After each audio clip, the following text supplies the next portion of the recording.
Cordial saludo, estimados estudiantes. A continuación vamos a hacer una explicación de la tarea número 4, el cual tiene que ver con los tipos de razonamiento, cuantificadores y algo sobre la parte de pensamiento lógico con los problemas de aplicación. Entonces vamos a empezar primero con el ejercicio 1, donde nos piden que a partir de los siguientes enunciados mencionemos el tipo de razonamiento. Entonces, para entender esto, pues arranquemos primero hablando de los razonamientos que se trabajan acá, que son el deductivo y el inductivo. Un razonamiento deductivo es aquel que parte o habla primero de algo general y concluye con algo particular. Este tipo de razonamientos deductivos, por lo general las premisas son verdaderas y las conclusiones también. Por lo tanto, una forma de yo saber que estoy trabajando un razonamiento deductivo es porque se habla siempre desde algo general que es verdadero y se concluye con algo particular que sigue siendo verdadero. Tenemos un ejemplo. Todas las frutas cítricas son ricas en vitamina C. Estamos hablando de todas. Eso es algo general. Luego, decimos que el limón es una fruta cítrica. Miren que aquí continuamos con otra premisa que es verdadera. Conclusión, por lo tanto, el limón es rico en vitamina. Entonces, como ya hablamos de que el limón es una fruta cítrica y se dijo que una fruta cítrica es rica en vitamina C, pues el limón y cualquier otra fruta que sea cítrica va a ser rico en vitamina C. Por lo tanto, observamos que la conclusión es verdadera. Aquí tenemos entonces un ejemplo de el razonamiento deductivo. Ahora vámonos con un razonamiento inductivo. Este es al contrario. Normalmente arranca desde algo particular a lo general, o en algunas ocasiones se trabajan casos particulares, pero tenemos un detalle y es que no siempre la conclusión va a ser verdadera, porque cuando se habla de algo particular y se quiere concluir con base a ese caso particular, pues no vamos a encontrar que siempre se cumpla para esos casos. Entonces, para entender mejor, miremos el siguiente ejemplo. Durante los últimos 5 años, las lluvias han aumentado en el mes de noviembre en la región de Antioquia. Aquí nos están dando una primer premisa donde nos dicen que en los últimos 5 años se vienen aumentando las lluvias. Sandra, basándose en esta información, decide invertir en sistemas de protección contra inundaciones en su empresa. Entonces vean que aquí seguimos hablando de algo particular a partir de la información anterior. Por lo tanto, considera que este año también habrán lluvias intensas en noviembre y que será necesario tomar precauciones. Al momento de yo hablar de que vamos a tener lluvias en este mes de noviembre del año, no estamos siendo totalmente concretos o no nos permite garantizar de que esto sí va a pasar. Por lo tanto, miren que aquí tenemos unas premisas muy particulares y se concluye con algo particular. ¿Qué significa esto? Que no necesariamente la conclusión va a ser verdadera, es algo incierto. Por lo tanto, este tipo de razonamientos es inductivo. Entonces ya con esta parte pasemos a la tarea. Entonces aquí tenemos el ejercicio 1, letra A. Durante la última década, el valor del dólar en pesos colombianos ha mostrado un aumento en su cotización año tras año. Entonces estamos hablando del valor del dólar y que viene aumentando año tras año. Alexis, basándose en esta información, convence a sus amigos de armar un grupo de inversión. Tenemos dos premisas, la primera y la segunda, y ya tenemos una conclusión después de por lo tanto. El grupo de inversores compran dólares porque consideran que a futuro obtendrán una buena rentabilidad. Ya sabemos que el dólar, digamos que su comportamiento no va a ser siempre en aumento, puede quedar constante o puede disminuir. Por lo tanto, este tipo de razonamiento está hablando de dos casos particulares y tratan de concluir algo a futuro que es incierto. Por lo tanto, este razonamiento vendría siendo inductivo. Entonces nosotros aquí colocamos que es inductivo. Y recuerde que deben mencionar cuáles son las premisas y cuál es la conclusión. Y la justificación, porque decimos que estamos hablando de algo que es incierto, no podemos mencionar que va a ser realmente verdadero porque pueda que el dólar cambie. Pasamos a la B. Los estudiantes de una cierta institución educativa se vieron afectados por un incremento en el precio de su matrícula. Los estudiantes de cierta institución. Entonces vean que todo esto viene siendo la premisa número uno. Ahora hablamos de algo particular. Carolina aún debe matricular su último año lectivo. Esa sería la premisa número dos. Ya tenemos las dos premisas. La conclusión. Después de por lo tanto, aquí hablamos nuevamente que Carolina experimenta un aumento en el precio de matrícula. Entonces observamos cómo hablamos de algo muy general, que algunos estudiantes, bueno, que los estudiantes se están viendo afectados por el incremento. Entonces hablamos de algo particular, de algo general, perdón. Y terminamos con algo particular. Carolina ser estudiante de este colegio, pues también se va a ver afectado por ese incremento en la matrícula. Por lo tanto, esto es verdadero. Y observamos entonces que hablamos de algo general y concluimos con algo particular. O sea que el tipo de razonamiento es deductivo. Y aquí pues ya identificamos con colores cuál es la premisa y cuál es la conclusión. La justificación pues la acabamos de mencionar. Pasamos a la letra C. En Estados Unidos, Estados Unidos anunció en 2022 la prohibición de entradas a su país de algunas marcas tecnológicas chinas como Huawei, ZTE, Dawai, Hikvision, Hikvision, sí. Y Peter Smith es habitante de la ciudad de Nueva York. Entonces vean que aquí tenemos en la primera parte la premisa número uno. Luego, cuando hablamos de que Peter habita Nueva York, tenemos una premisa 2, ¿cierto? Por lo tanto, ya viene entonces la conclusión. Esta que es la conclusión nos permite evidenciar de que estamos hablando de algo general, porque estamos hablando de un país. Y luego en la siguiente premisa hablamos de una ciudad que hace parte de ese país. Y con base a esa información se concluye entonces de que no va a comprar ese equipo porque está prohibido en su ciudad. Quiere decir que esto es verdadero. El tipo de razonamiento es deductivo. Pasamos a la D. Todas las personas hijas de padres colombianos tienen derecho a la nacionalidad colombiana. Premisa número uno. Hijos de padres colombianos tienen derecho a la nacionalidad. Ahora nos dice que Camila nació fuera de Colombia, pero sus padres son colombianos. Entonces ya tenemos la premisa número 2. Estamos hablando de Camila, que es un caso particular, pero al comienzo hablamos de todas. Este cuantificador me generaliza. Entonces hablamos de algo general y pasamos a algo particular, para finalmente concluir que Camila tiene derecho a la nacionalidad colombiana y eso es verdadero. Por lo tanto, podemos mencionar de que este tipo de razonamiento es deductivo y aquí estamos marcando las premisas, la conclusión. Pasamos a la última letra. Dice que en la institución educativa los docentes Andrés, Julián, Oscar, Flor, Guillermo y Héctor, Eduardo, Maritza y Mayerly tienen cada uno su carro marca Kia. Entonces todo esto es la premisa número uno. Y miren que aquí ya llegamos a la conclusión.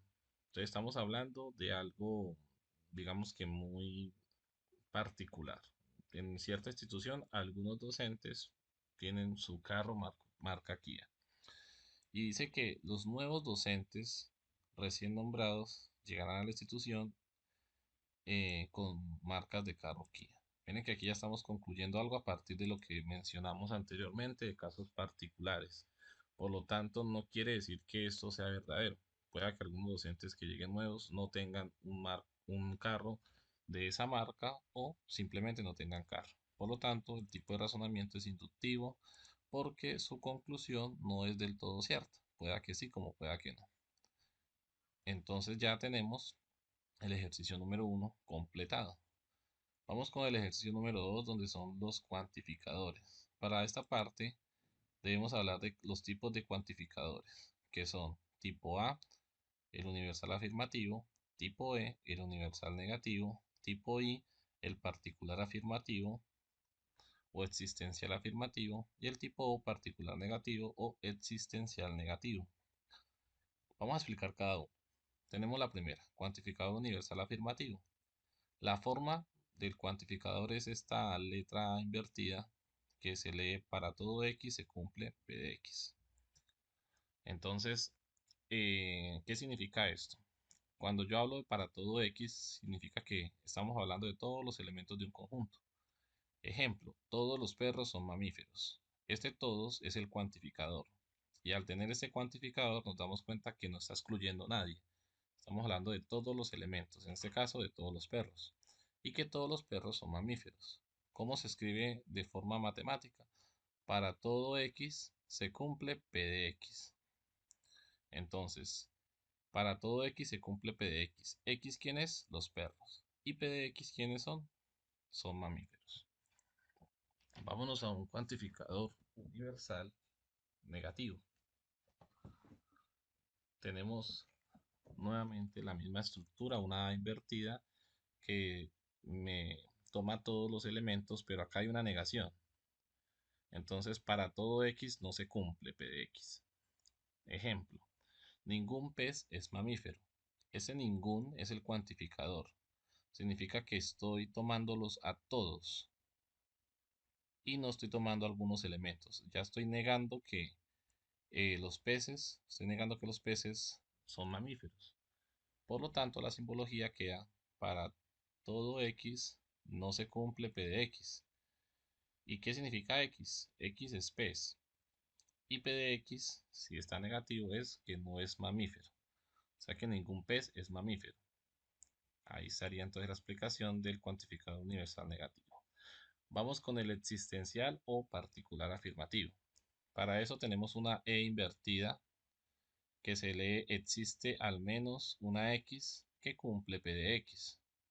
Al menos estamos diciendo que no toma todos los elementos, toma algunos. Tenemos como ejemplo: algunos estudiantes aprobaron el examen. ¿Cómo es la simbología? Esta E invertida con una rayita y mencionamos p de x. Se lee: existe un x que cumple p de x. ¿Quién es x? Los estudiantes. Y p de x aprobaron el examen. Y el cuantificador algunos, no los toma todos. Tenemos este mismo cuantificador pero negativo, el existencial o particular negativo. La misma estructura, es una E invertida, pero tenemos una negación en p de x. ¿Cómo se lee? Existe al menos un x que no cumple p de x. Ejemplo, algunos estudiantes no aprobaron el examen. Aquí ya tenemos la negación no y seguimos hablando de algunos porque no se toman todos. Y la estructura es, pues, existe un x que no cumple p de x, donde x son los estudiantes y la negación de p de x: no aprobaron el examen. Listo. Entonces, con esto ya tenemos claro qué vamos a hacer aquí en el siguiente ejercicio. Aquí a ustedes les va a aparecer esta parte vacía, ¿cierto? Les va a aparecer para que completen, ¿cierto? Entonces les piden que sea un cuantificador universal. Entonces decimos que el universal debe ser todos, porque debe tomar todos los elementos. Entonces acá ustedes solamente colocan todos y queda: todos los profesores de la UNAD realizan cipas con sus estudiantes. Ahora, esta misma premisa, pero con un cuantificador que sea existencial, ¿cómo queda? El existencial ya no son todos, sino que son algunos. Entonces queda: algunos profesores de la UNAD realizan cipas con sus estudiantes. Bueno, una vez que ustedes coloquen el cuantificador aquí, que es lo que está en rojo, van a llenar esta tablita, donde nos piden el cuantificador de P. Entonces el cuantificador de P es todos. El término sujeto, pues es, en este caso, los profesores de la UNAD. Entonces, profesores de la UNAD. ¿Cuál es la cualidad o verbo? Es lo que une el sujeto con el predicado. En este caso, realizan. ¿Qué sería el verbo? Realizan. Y el predicado o término, cipas con sus estudiantes. Aquí está. Esto que está aquí lo copiamos y lo pegamos acá abajo porque es la misma estructura. Lo único que cambia es el cuantificador, que ahora van a ser algunos. Ya tenemos esta parte diligenciada. ¿Y cómo es la simbología? Pues el cuantificador todos me decía que era para todo x se cumple p de x. ¿Quién es x? Profesores de la UNAD. ¿Quién es p de x? Realizan citas con sus estudiantes. Y el segundo, algunos, en este caso es la e invertida, existe al menos un x que cumple p de x. ¿Quién es x? Profesores de la UNAD. ¿Quién es p de x? Realizan citas con sus estudiantes.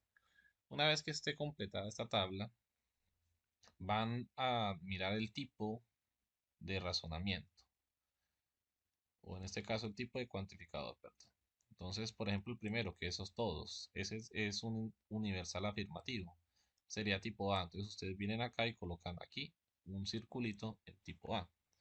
La Q es algunos y es afirmativa, o sea que esa sería particular afirmativo, es tipo I. Entonces ustedes vienen y colocan tipo I y cogen una barra y unen el tipo 1 con el tipo A. Y ellas, según este cuadro de oposición, son subalternas. Y listo, terminamos el ejercicio A. Pasamos al B. Entonces aquí dice que los vehículos no tienen pico y placa y el cuantificador tiene que ser existencial pero negativo.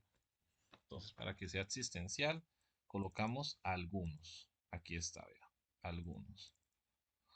Luego de esto debe aparecer una negación. Aquí está la negación que ya estaba, ¿cierto? Vámonos con la segunda parte. Sigue hablando de vehículos tienen pico y placa, pero el cuantificador debe ser existencial, o sea, algunos. Entonces aquí colocamos algunos al comienzo. Algunos vehículos tienen pico y placa. Entonces llenamos nuestra tablita de oposición, perdón, nuestra tablita de este cuadro, que sería entonces P. Cuantificador algunos, aquí está algunos, pero el cuantificador es algunos no, entonces acá queda algunos no. ¿Cuál es el término o sujeto? Los vehículos. ¿Cuál es la cualidad o verbo? En este caso, tienen. Y predicado o término, pico y placa. Entonces, esto que está acá es lo mismo que queda acá abajo. Lo único que cambia es que el cuantificador va a ser algunos. Y entonces la simbología. Aquí estamos hablando de algunos no. Es un existencial, pero negativo. Aquí está el negativo. Y en algunos sigue siendo existencial, pero este sí es afirmativo. Entonces ahí está la estructura. Con esta estructura, entonces nosotros lo que hacemos es llenar la tabla de oposición. Tenemos algunos no y algunos. Todas son existenciales. Por lo tanto, tenemos que una es existencial o particular tipo A, tipo I, perdón, y la otra es negativa tipo O. Y ellas dos deben ser entonces subalternas. Entonces aquí vamos a colocar más grueso y esta viene siendo entonces la tabla de oposición o el cuadro de oposición. Pasamos a la letra C. Entonces en la letra C tenemos que estudiante llega tarde a clases, pero debe tener un cuantificador que sea universal y que sea negativo. Entonces aquí el cuantificador sería ninguno o ningún. Ningún estudiante llega tarde a clase. Entonces estamos diciendo, no estamos excluyendo a nadie, porque estamos diciendo que ningún estudiante. Y esto mismo, pero con un cuantificador existencial. Ya colocamos entonces algunos. Entonces aquí mencionamos a algunos estudiantes llegan tarde a clase. Ya completamos la parte del cuantificador. Vamos a llenar la tablita. Los cuantificadores de P y Q. El primero es ninguno. Aquí está ninguno. Y el segundo, algunos. Algunos. ¿Qué sigue ahora? El término o sujeto son los estudiantes. Entonces, estudiantes, estudiante y estudiantes. ¿Cuál es la cualidad o verbo? Llega. Llegan y en este caso el predicado es tarde a clases, tarde a clase. Es lo mismo, ¿cierto? Como la estructura, como estamos hablando aquí que ninguno, ese es universal, pero es negativo. Y el algunos es existencial, pero afirmativo. Entonces revisamos el ninguno. El ninguno es universal negativo tipo E. Aquí está marcado tipo E. Algunos y afirmativo, particular afirmativo tipo I. Aquí está el tipo I. Lo que hacemos ahora es unir esos dos cuadros, esos dos círculos que acabamos de hacer, y entonces concluimos que ellos dos son contradictorias. Y ya tenemos esta letra C. Pasamos a la letra D. Entonces para la letra D tenemos colegios tienen jornada única. Necesitamos un cuantificador que sea existencial. Entonces aquí colocamos algunos. Algunos colegios tienen jornada única. Ya tenemos el cuantificador. El de abajo va a quedar con un cuantificador universal, pero que sea negativo. Entonces la palabra, o en este caso la más correcta es ninguno.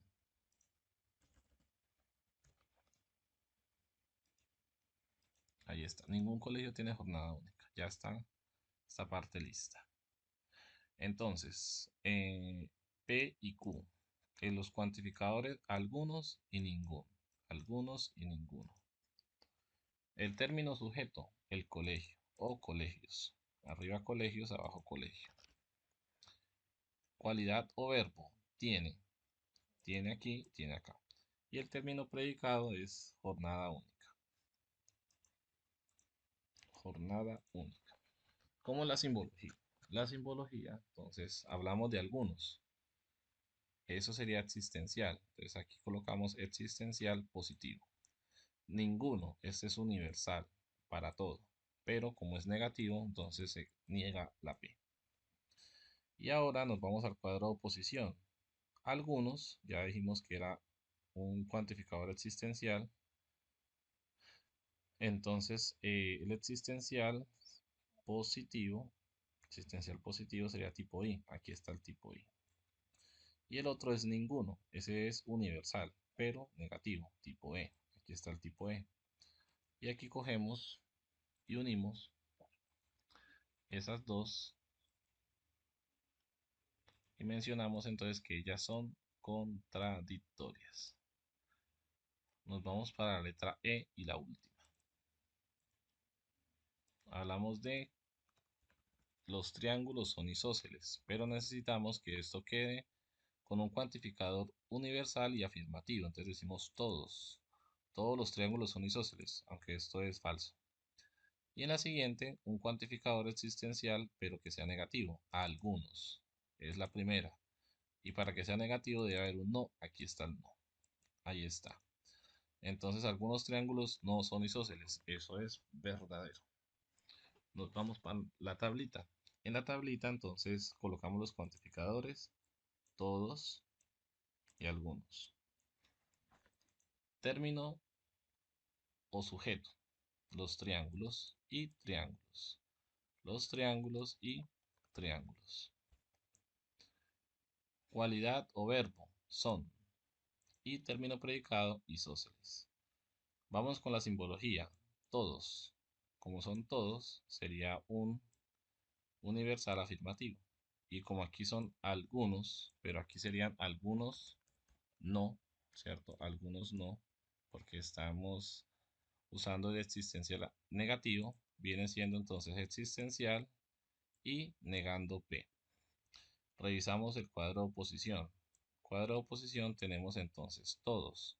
Universal afirmativo tipo A, aquí está.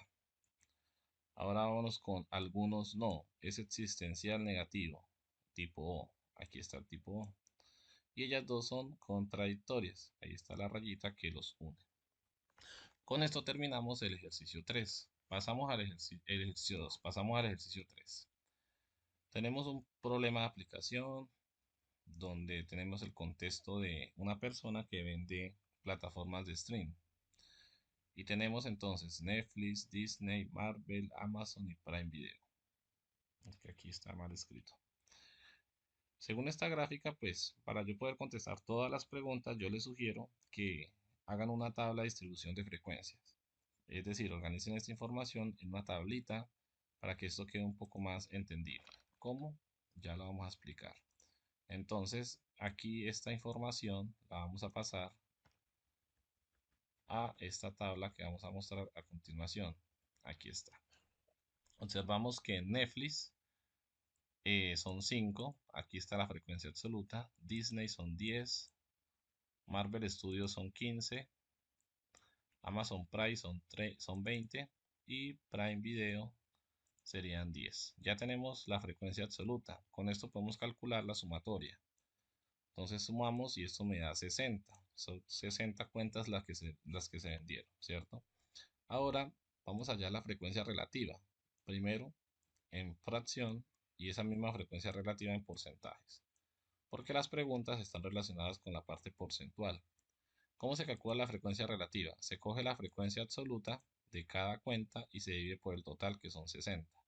5 entre 60, 10 entre 60, 15 entre 60, 20 entre 60 y 10 entre 60. Si ustedes van a una calculadora, cogen y 5 lo dividen entre 60 y eso lo multiplican por 100 porque necesitamos saber el porcentaje. Y miren que aquí nos da 8,33%, que es el primer valor que están viendo ustedes aquí. Asimismo calculan las demás. Multiplican por 100 y dividen entre 60. La sumatoria de todo esto me tiene que dar 100%. ¿Listo? Bueno, una vez que ya tengan ustedes esta tabla, va a ser mucho más fácil responder las preguntas. Por ejemplo, el que le tocó la letra A, calcule e interprete los porcentajes, perdón, el porcentaje de las cuentas vendidas entre Netflix y Disney conjuntamente. Disney y Netflix. Aquí está Disney y aquí está Netflix. Estamos hablando de estas dos, ¿cierto? Entonces, ¿qué debemos hacer? Pues una suma. Cogemos 8,33 y le sumamos 16,67 y eso nos da el 25%. Y listo. Hay que calcular. En el cálculo, pues ya les expliqué cómo se hace el cálculo de los porcentajes. Entonces, si quieren, lo colocan acá o anexan esta tabla y ahí se ve el procedimiento. ¿Listo? Ahora, esa misma letra, pero con la pregunta 2. ¿Cuál es la diferencia porcentual entre Marvel y Disney? Aquí está Marvel y aquí está Disney. Los porcentajes son 16 y 25. Entonces acá colocamos al mayor 25%, le resto el menor que es 16,67%. Y el resultado nos da 8,33%. Y ya terminamos la letra A. Pasamos a la letra B. Para la letra B, entonces vamos a hacer o vamos a utilizar la misma tablita. Nos preguntan, calcule e interprete el porcentaje de las cuentas vendidas de Disney y Marvel. Entonces aquí está Disney y aquí está Marvel. Aquí tenemos los dos para la primera pregunta. Entonces, ¿qué debemos hacer? Pues una suma. 16,67 más 25, eso nos da un total de 41,67%. Ahí está la respuesta. ¿Cuál es la diferencia porcentual en ventas entre Amazon y Prime? Amazon y Prime Video. Entonces aquí están estos dos y nos hablan de la diferencia. Entonces la diferencia es una resta. Al mayor 33,33 le restamos 16,67 y según esto nos da 16,66. Aunque yo creo que acá nos da redondeado 67%. Y listo. Ya tenemos la respuesta a esta pregunta. Pasamos a la letra C. Nos dice que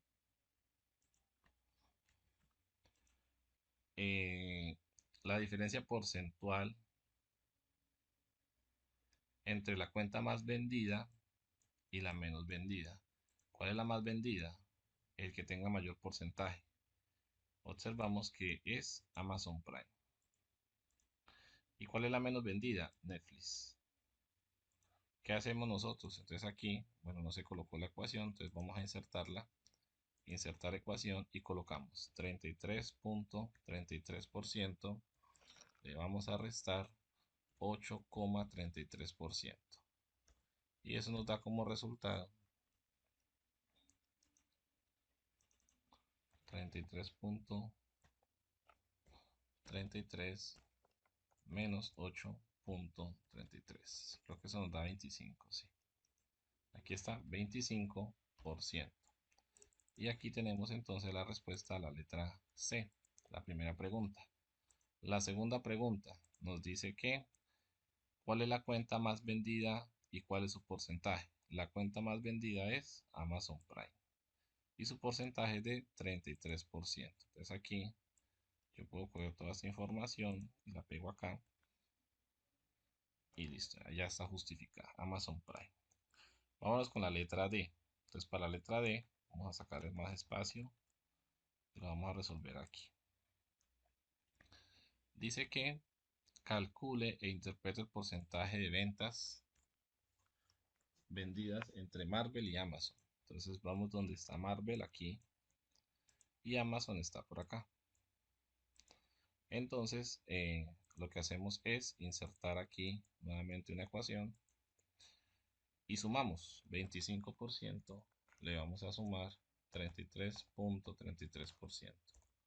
Eso es igual a 25, 55, 58.33%. Y ahí está la respuesta. Estamos hablando de la letra D. Ahora, esa misma letra, pero en este caso la pregunta 2. Al sumar las cuentas vendidas de Netflix, aquí está la de Netflix, vamos a marcarla aquí. Disney y Marvel, tenemos aquí la de Disney y Marvel. Dice que si superan las ventas de Amazon sumadas con las de Prime. Entonces vamos a sumar ahora las de Prime Video, que serían esta y esta. Entonces vamos a hacer la sumatoria. Vamos a sumar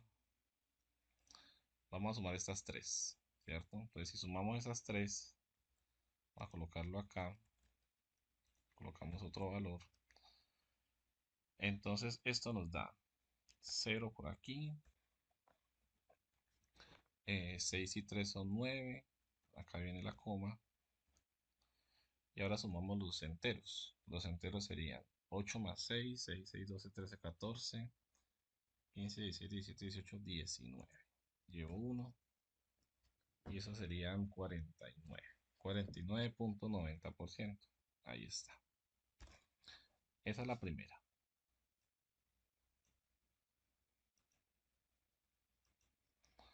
Ahora vamos a sumar la segunda,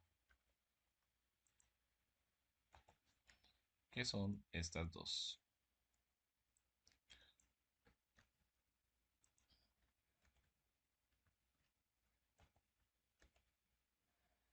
Y si hacemos la sumatoria, entonces eso serían 6,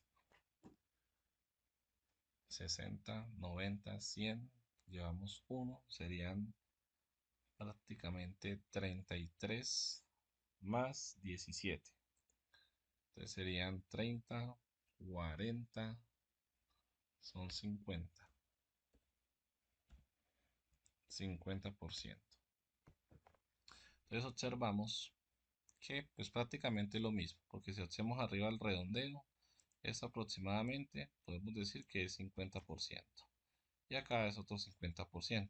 Entonces al sumar las ventas de los de arriba con los de abajo, tenemos que son prácticamente iguales. Y vámonos con la última, la E.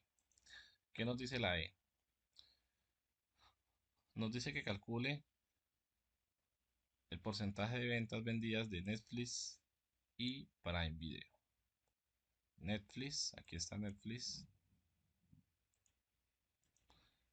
Y por acá está Prime Video.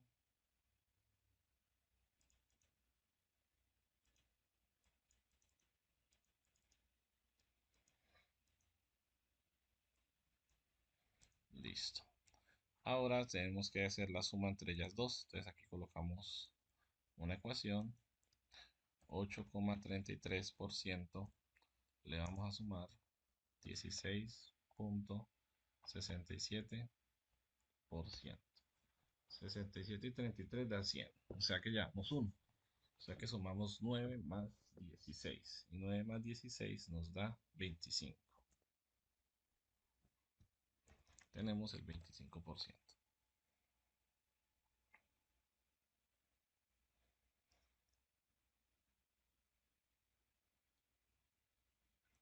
Vámonos con la pregunta 2. Calcula e interprete el porcentaje de las tres cuentas menos vendidas. Entonces, las menos vendidas son Prime Video, Disney y Netflix. Entonces vamos a sumar estos dos que ya los tenemos, que sabemos que nos da 25, y le vamos a sumar 16.67. Entonces acá insertamos una ecuación y colocamos una vez 25%, que es la de las primeras, más 16.67%. Y eso nos da 25, 35, 41.67%. Bueno, si algún cálculo por ahí me queda mal, solo háganlo en la calculadora y corrigen. Ya tenemos entonces las respuestas de la letra E. Terminamos esta parte. Para finalizar el ejercicio 4, nos dan una información de una tabla. Solamente les están dando esto, ¿cierto? Entonces, yo les estoy anexando aquí estos daticos.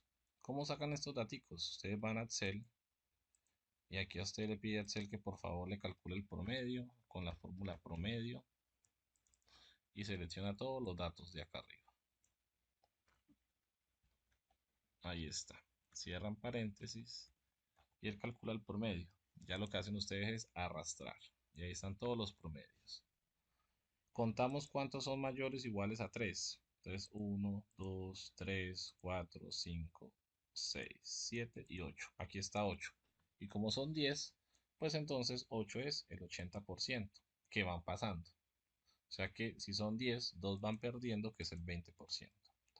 Nuevamente cuentan aquí en sociales cuántos tienen mayores notas mayores de 3. Son 8, o sea, otra vez 8%, va perdiendo 20%, que son 2. Y así sucesivamente tenemos esta tablita lista. Con esta tabla pueden responder todas las preguntas. ¿Cuáles son las preguntas? Entonces yo voy a separar aquí esto con esto para que quede mucho más fácil o mucho más entendible. Y nos vamos a las preguntas. Entonces en la pregunta, bueno, las preguntas no están aquí en la guía, se las vamos a mostrar aquí en la de las actividades. Pregunta de la letra A. Dice así: ¿cuál es la materia con mayor promedio? Justifique. Listo. Entonces, ¿cuál es la materia con mayor promedio? Pues miremos aquí los porcentajes. Y el mayor promedio lo tiene, en este caso, 4.28. Lo tiene ética. Entonces aquí la respuesta es ética. Pero están diciendo que ¿cuál es la materia? Listo. Entonces esta es la de mayor promedio porque el promedio da 4.28 y es el máximo. La segunda pregunta: ¿qué porcentaje de estudiantes obtuvieron nota igual a 5 en matemáticas? Entonces contemos 1, 1, 2, 3 por aquí y estos dos. Ahí están. Serían en total 2, 4, 5 estudiantes. ¿Qué significa? Que es el 50% porque son solamente 10 estudiantes los encuestados. O sea que 50% obtuvieron 5 en matemáticas. Vamos con la B. ¿Cuál es la materia con menor promedio? Entonces miramos el menor promedio acá con los 3, 3.8, 3.4, 3.35 es el menor promedio. Lo tiene inglés. Entonces ustedes colocan que es inglés porque su promedio es 3.35. El área de ciencias, en el área de ciencias, acá arriba, ¿qué porcentaje de estudiantes obtuvo notas menores que 3? Entonces aquí está ciencias, ¿cierto? Y estos son los menores que 3. Fueron 3 estudiantes, por lo tanto es el 30%. Vámonos con la letra C. Calcule la nota promedio de español. Entonces aquí está español y la nota promedio es 3.65. ¿Qué porcentaje de materias perdió el estudiante 2? Aquí está el estudiante 2. ¿Cuántas materias perdió? Entonces observamos que perdió uno, 2, 3, 3 materias. Perdió 3 y en total son 1, 2, 3, 4, 5, 6, 7. Entonces vamos a calcular el porcentaje con la fórmula 3 dividido el total que son 7. Y ahí está. O sea que nos da el 40%. Entonces en este caso el estudiante perdió el 40% de las asignaturas, porque eso se multiplica por 100. Pasamos con la letra D. Calcule la nota promedio del estudiante 1. Entonces aquí está el estudiante 1. Entonces aquí ustedes pueden colocar la fórmula más promedio y seleccionan todas las notas. Y el promedio es 3,5. Entonces acá colocamos 3,5. ¿Qué porcentaje de estudiantes aprobó sociales? Entonces vienen a sociales y los que aprobaron fueron 8, porque son los mayores o iguales a 3, o sea, el 80%. Y la última letra, E, calcule la nota promedio de educación física. La nota promedio de educación es 4,02. ¿Qué porcentaje de estudiante estuvo por debajo de la nota promedio de la asignatura de matemáticas? Vamos aquí en matemáticas y la nota promedio de matemáticas es 3,8. ¿Cuántos están eh, por debajo de 3,8?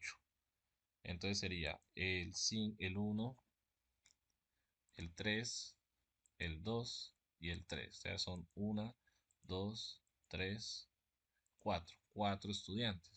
Son 4 estudiantes. Sería el 40%.